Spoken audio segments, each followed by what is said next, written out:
Very welcome, everyone. We are live on LinkedIn, YouTube, and Twitter, X. The topic today is science versus ideologies in the energy transition. With us, the famous and my friend, Tom Kirkman. He's a named and influential creator on LinkedIn. He's a king of LinkedIn. Named among the top 50 project managers in the US, international project manager, so he's a fantastic guy. And this is me only to register these things here. This podcast is based on some comments that we shared in LinkedIn post about the energy transition, an article that we wrote last week. But before we begin, I would ask to Tom to say something about this guy, Chris Wright. He's doing a totally different job working in the United States in the Energy Secretary State. Please, Tom, welcome. Thank you very much. And what do you think about this guy? Chris Wright is outstanding. Jennifer Granholm should have never been the Secretary of Energy. She was completely incompetent, clueless about energy. Chris Wright, on the other hand, has a solid engineering background and a background in energy and oil and gas, and he knows what he's talking about. So he is bringing energy sanity and energy reality and energy pragmatism back to the United States and getting rid of the energy fantasies that have been shoved down our throats during the years of the Biden administration and before. So it's nice to see someone who knows what they're talking about being in charge of energy policies in the United States. Very clear. Yeah, it's a very clear guy. Yeah, but we selected 5 points to discuss with Tom Kirkman today, and we go one by one. And the first one, Tom Kirkman, is the net zero emissions mirage paradox. What do you see in this matter? How do you see this point? One, there is no such thing as net zero. It's a fallacy. It's impossible. They talk about it. You can't have it. I've posted repeatedly, there is no such thing as green energy. There is no such thing as renewable energy. There is no such thing as clean energy. There's energy. The laws of physics don't change just because you put a propaganda slogan on top of it. So there is no such thing as net zero. It cannot ever be achieved, period, unless all of humanity dies and we stop using, humans stop using energy.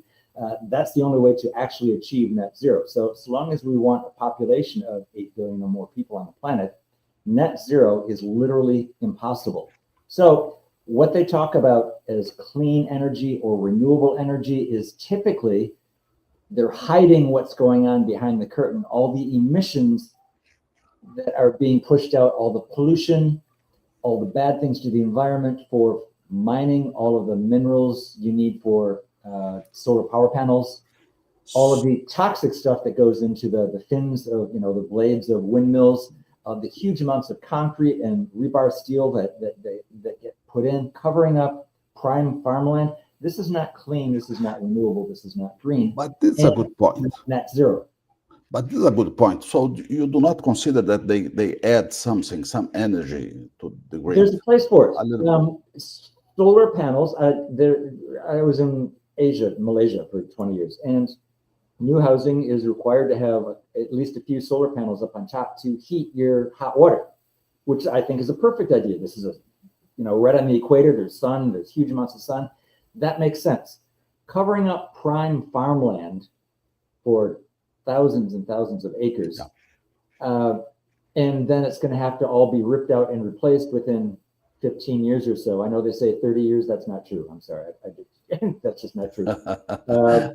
And this is not green. It's not. What do you do with all these? And when you start, they say it's technically recyclable, but for the most part, these used solar panels and used windmill blades go in the ground.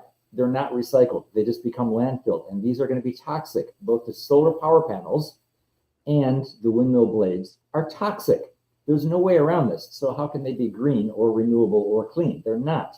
So they're hiding this stuff. And also saying it's dirt cheap. It's not. As you can see, any place where wind and solar have become the dominant sources of energy, the power bills to consumers have skyrocketed. Whereas countries that have remained primarily with nuclear and hydrocarbon fuels, Okay. Yeah. their power prices, their bills are much lower. There's no way around this, even though the media tries to spin this. So the net zero fantasy is just that. uh, It's a fantasy. It can never be achieved, and it's going to be really expensive and to even and try and achieve it. and Tom, how do you see the outsourcing intensive industries abroad? So you send to China or to other parts in the world, and the country becomes clean, quote clean. S- s- So s- look at the energy bills in the countries in the EU where they have decided to go for net zero and pursue it. You know that, and they'll brag that they've had 100% renewable energy for a whole day. Yeah, but look at the power bills. A lot of places, it's triple what it used to be just a few years ago. Triple. It's insane. Uh, so China is the primary culprit in pushing all of this, yeah, in my view, because one, they have the supply chains for a lot of these minerals required to make solar panels and the wind turbines, supply and chain. they manufacture them around 80% of the, off the top of my head, I may be wrong, but around 80% of the solar panels used in the West are from China, directly or indirectly. And China, even though they use a lot of solar power and wind power, they use far more coal. Their coal increases. They're still manufacturing 2 new coal power plants every week, and they have To them support these here. manufacturing plants. Yeah, Yes. So power plants, no, using coal-fired power plants. So they're putting on a show with the wind and solar, show for the West. It's basically a head fake, but they're ramping up their coal power generation far faster than they are at, at, at a greater rate than they are with the wind and solar. So they're selling this to the Western countries who are foolishly buying into this. And what's going to happen is the Western countries are taking reliable, cheap energy and converting it to yeah, unreliable, expensive energy, and it's yeah. destroying That's right. Western economies, which means China will have a leg up. So it's asymmetrical warfare without firing a shot. That's the way Yeah, I strongly view this about China. yeah, A lot yeah, of people would disagree. I don't care. That's yeah. my viewpoint. Yeah, let me put some people that are Yep. following us live. George Oliveira from Portugal. Good evening, George. And Rodney McNeese.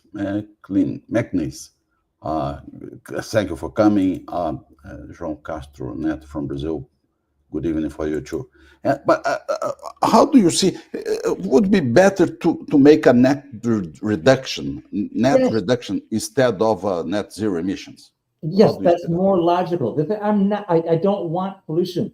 I don't want pollution and bad things and distorting the environment. I grew up on a farm. You know as well as I do, the oil industry takes great pains to try and be as environmentally friendly as possible. For the most part, there's still a few outliers, fly-by-night organizations, but the majors in the Western countries take great pains to put things back to the way they were before they started drilling for oil and extracting oil, whereas wind and solar do not, essentially. Hmm. I have not Hmm. seen it yet, not on a Hmm. wide scale. So Yeah, when these things eventually go bankrupt or the company goes bankrupt or they need to be replaced, they're just going to sit there. There's no money to take them down. These windmills, the huge concrete foundations, look up videos on YouTube. These things are massive. It just yeah, destroys the farmland that they're put in, and yeah. it's That's never going to expensive. come Yeah, out. yeah, yeah, yeah. That's right.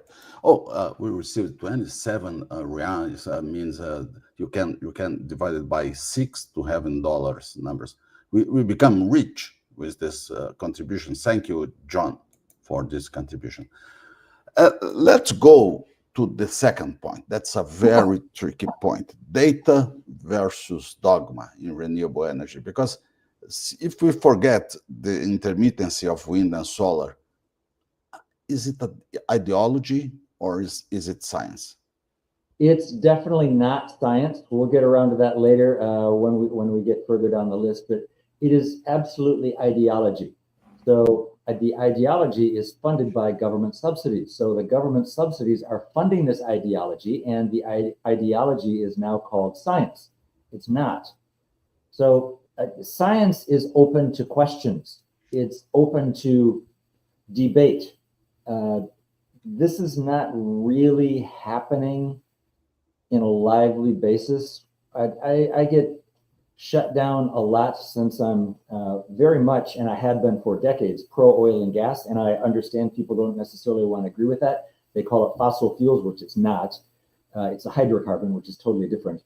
But it's ideology. And the thing is, people and companies push this because they get so much government subsidies. And circling back around to Chris Wright has basically said, and also the Department of Secretary of Agriculture, I can't remember her name, Rollins, I think, or something like that, have decided that they're going to cut back the subsidies for wind and solar because these industries have been around for 30 years and it's time for them to stand on their own feet. So without the subsidies, they will fail. Their entire business model for wind and solar is built on government subsidies and guaranteed income. You take away those subsidies and guaranteed income and they collapse. Look at all these major offshore wind projects that have been canceled. Even with 50% government subsidies, they still can't make a final investment decision. But Tom, they are investing in renewables, are so risk investment, instead of make science and study deeply to have good solutions. What do you mean? Money, subsidies. This is what's driving it. Money drives everything. If you throw money at something, people will dive after the money. So governments have, I'm going to be really cynical here. A lot of government politicians in the Western world have been successfully bribed one way or the other by the Chinese government, the CCP, literally the Communist Chinese Party, to promote all this green ideology. And they're throwing trillions of dollars at subsidies. I mean, you're talking about the entire West, not just the US and Canada, UK, Australia, EU. I don't know the exact number, but the amounts of government subsidies being thrown at wind and solar is absolutely obscene. And that's why companies are chasing it, because they get tax credits, they get subsidies, they get cash to pursue wind and solar. If you take that away, watch how fast this whole thing collapses. There may be a few companies that can sustain. Tesla is an example of an EV. I'm not a fan of EVs. I'm not really a fan of Elon Musk either, but that's a separate topic. But you take away the subsidies, and that the whole renewable energy push is modeled after getting money from the government to support them. The problem is subsidies. So that's ideology. That is not science. Look at this fantastic comment from Rodney.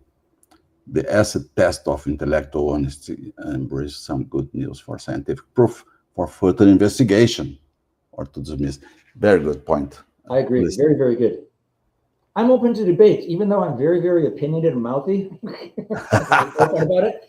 I will, if someone can manage to convince me of something that I disagree with, I'm very, very happy, because it turns my point of view. It doesn't happen very often, but it has happened. So I will listen to new points of view. If someone can give actual evidence without labeling propaganda as science, because I poke fun of subtle science all the time. There's no such thing as subtle science. And we are making science difficult because we are blocking science with this propaganda. Science has been perverted by money, by government money. So people now hire scientists to do studies with the predetermined outcome expected. So of course the scientists are going to have a bias going in inherently, because their continued funding depends on coming up with the outcome that is expected by the person, subsidizing them. I'm sorry, that's just the way it is. No problem. It's very good. Let's go to the energy justice and reality. So I know that you love this item, and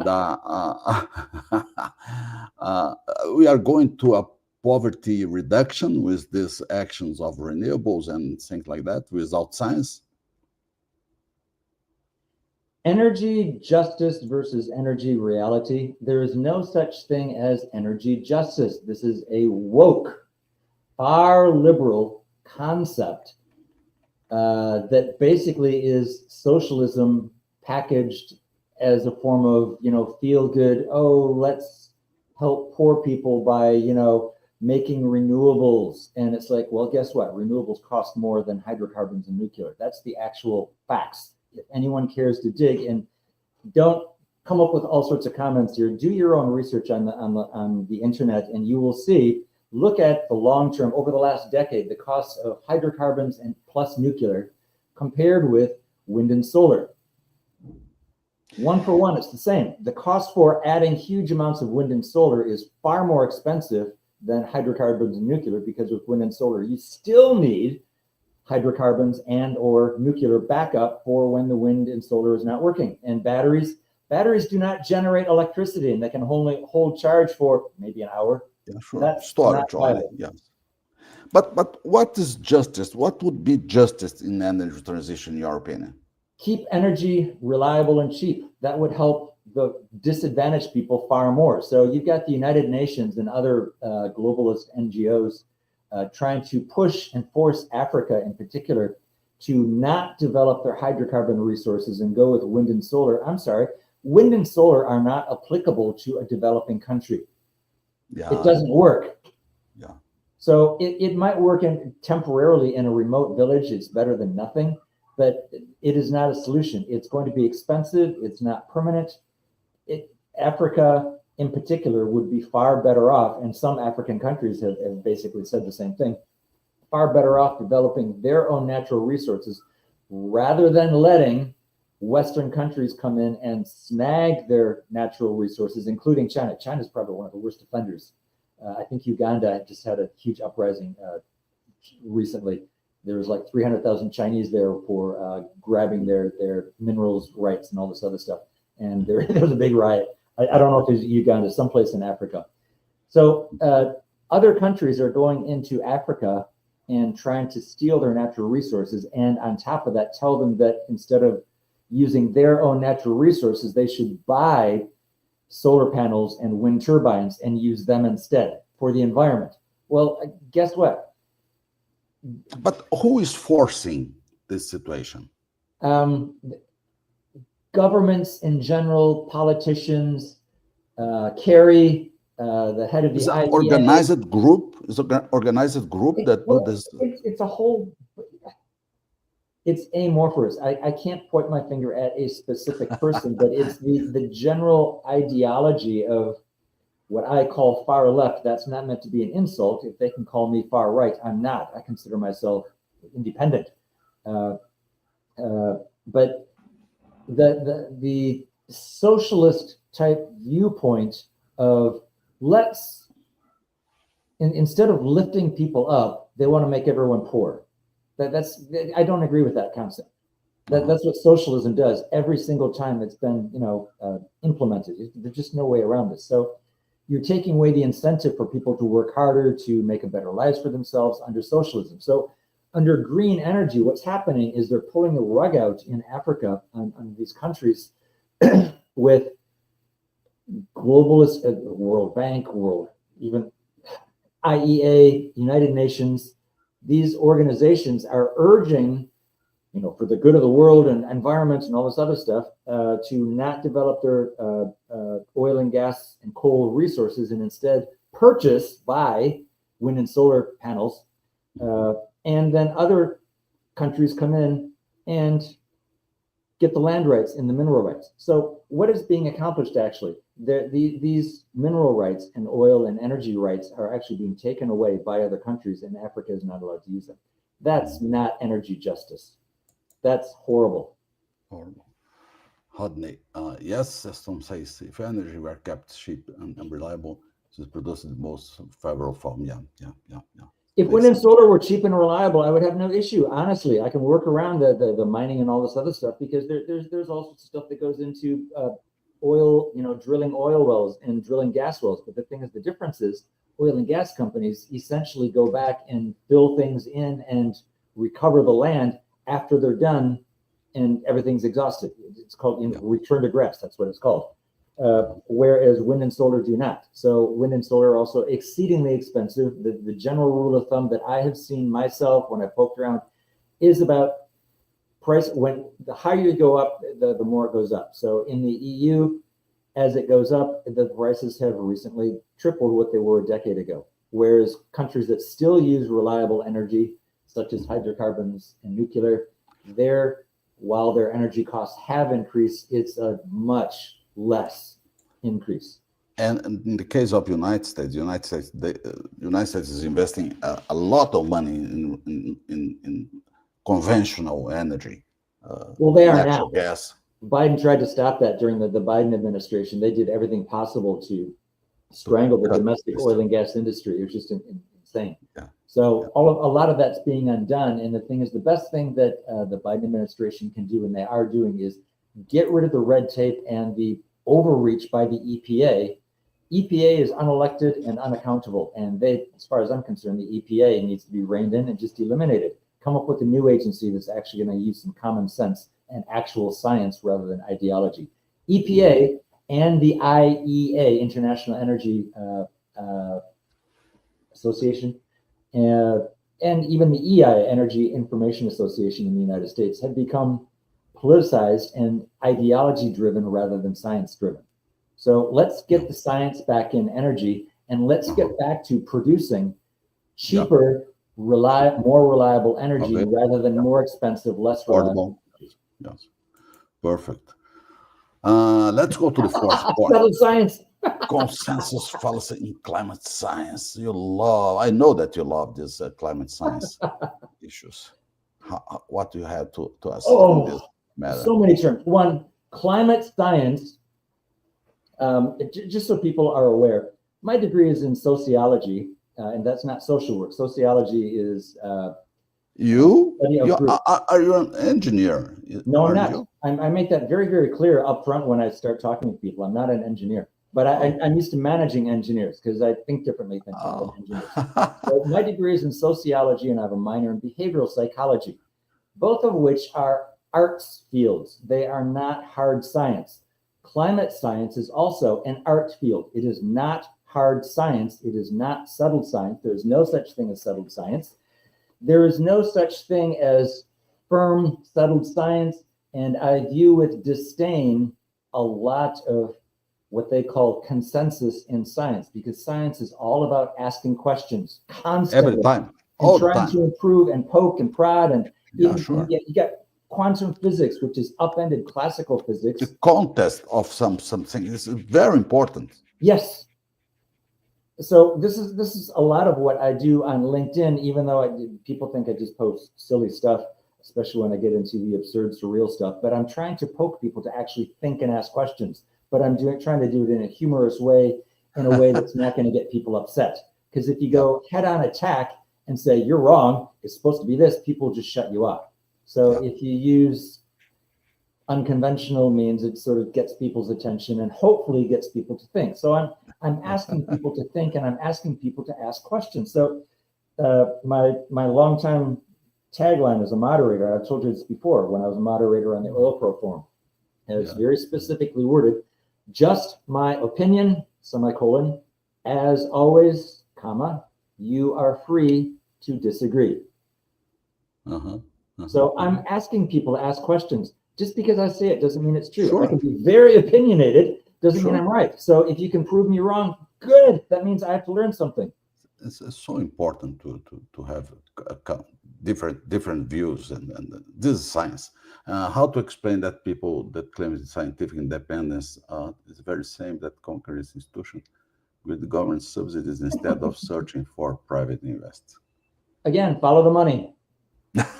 Always the same. Follow the money. So if you want to get people to do something, give them money. What do you think a job is? Here, I'm going to give you money if you do this. Science. Here, I'm going to give you money for grants if you investigate this, and we're hoping we're going to have this result. They're not going to say you must come up with this result, because obviously that's not science. But clearly, if someone is an organization that wants to have climate alarmism, which I call climate panic, and say the world is going to end, like so many alarmists, Greta and whatever, if they're being funded by organizations that want this type of outcome, you can come out with something that disproves them, but you're not going to get more funding in the future. So you've got a vested interest to comply with the wishes of whoever is giving you money. That's the way science has been perverted. Science in the Middle Ages was not exactly that way. You had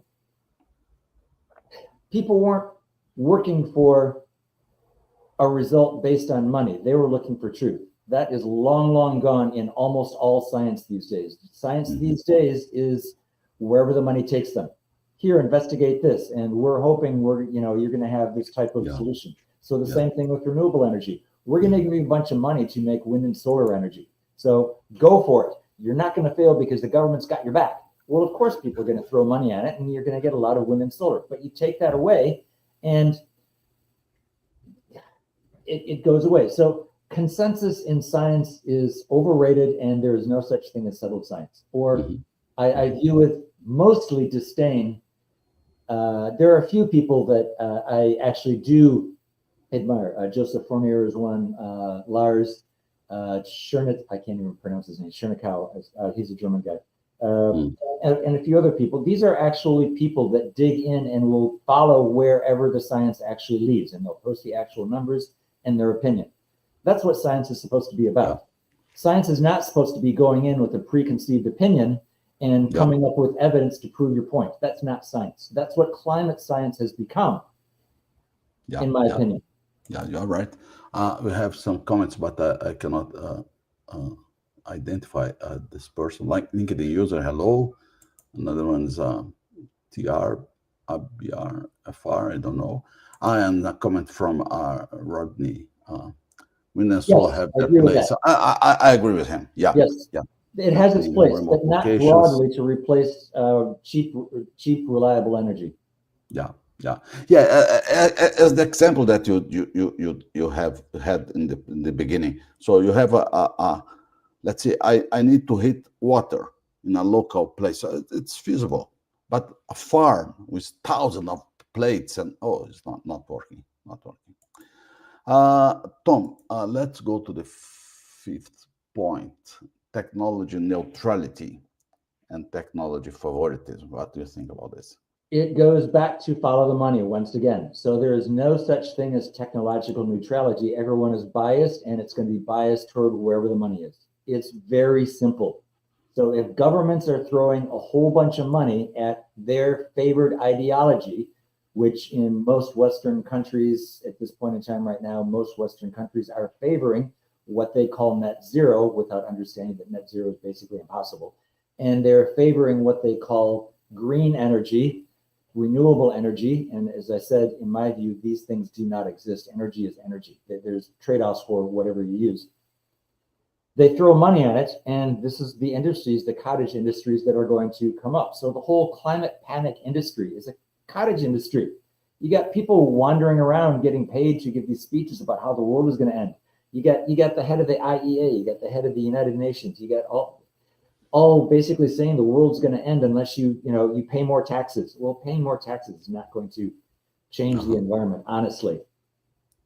But let me be back to a point that we just talked before.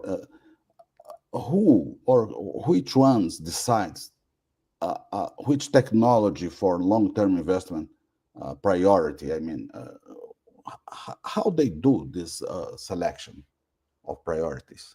Beats me. It's again because it's once again based on the current flavor of ideology by the government. France favors things like that. France is smarter than most because they kept their nuclear power plants. Germany was really stupid in shutting down perfectly good nuclear power plants and coal plants, and they went, with their disastrous policies, which has basically destroyed all their heavy industries in the entirety of Germany. And they still haven't learned. I guess the majority of people in Germany still favor what they call renewable energy. It's like, okay, you guys, Because the Green Party, but they are moving mind because they are losing money and space on the world. So It's ideology that is driving this. It is not actual science. So I am very open that I'm biased. I think oil and gas and coal, especially in the developing world, are necessities for energy. And there's no such thing as an energy transition. There's only an energy addition. You're adding to the, and this basically goes up year after year after year after year. And yes, wind and solar is going up, but so is oil and gas and coal and nuclear. yeah, yeah. Paula Kerber saying that money. No doubt. Repeating exactly what you mentioned before. I have the last question for you. It's a very complex question. Uh-oh. Yeah. Are you prepared to take over as energy secretary after Chris Wright's term ends? Can you realistically see me as a politician? Because Chris really is a fantastic guy, and he's outstanding. I'm not joking around. Jennifer Granholm was a complete disaster. She knew nothing about actual energy and was simply an ideologist, following the money and following the ideology, and she just destroyed energy in the United States. What's the previous job of Chris? He was from an oil company, I suppose. I know he's an engineer. He's been in the oil and gas and energy industries for like 30 years, primarily, I think oil and gas. Honestly, off the top of my head, I don't know. It's just when I read the stuff in the news about the stuff that he's doing, and I just go, okay, yep, he knows what he's talking about. So let's get pragmatic and realistic rather than to the point. Energy fantasy. Yes. And let's cut back on these subsidies, which are pushing. I agree with you, Rene, but it's so implicit, this answer. How can we, let's identify which people are deciding about this? Let's put money on this energy or this other energy. Who is doing this? Is governments? Governments are the one that decide the energy policies for their country. So it's like, I'm all for the best energy solution. And for me, the best is, and I'm not going to narrow it down to anything, I'm looking at what is one, reliable, and two, cheap. Three, I don't want it polluting. But the thing is, even in the US, coal power plants, you put scrubbers on, they're clean. They far cleaner than they were. Like the ones in China, they don't have that because they're expensive to put scrubbers on, which basically removes the toxins from the exhaust, But the new coal power plants in the United States are very, very clean. Same in Canada. So there's no such thing as calling coal dirty. That's a slur. It is in China, but it's not in the West. To go to the end of the podcast, let me ask you, if I give you $100, in which energy you put this money? Probably 50% nuclear and 50% oil and gas. Zero in renewables. Oh, no. Because once the subsidies go away, they will collapse. Look, I was a project manager for installing a solar power farm in Upper Peninsula, Michigan. I know the whole thing, and I know the background. And it's basically, they weren't interested in renewable or green or environmental. They were interested in the government subsidies. That's the only thing the company was interested in. So this became blazingly obvious. So that's when I started investigating. When I went in with an open mind. It's like, okay, let's try all forms of energy. It's like, I don't mind wind and solar. It's like, I didn't know much about it at that time. But then afterwards, it's like all the subsidies are what's propping it up. When you mentioned 50% in fossil fuels or no oil and gas. Oil and gas. Okay. Tom Kirkman, was a great pleasure. Let me put his card again here. Fun being on here again. I think this is our 6th or 7th time. LinkedIn. He's the king of LinkedIn. Thank you so much. It was a great pleasure. And thank you everybody that followed us today. It was a pleasure to receive you both here. Thank you. Thank you. Bye-bye.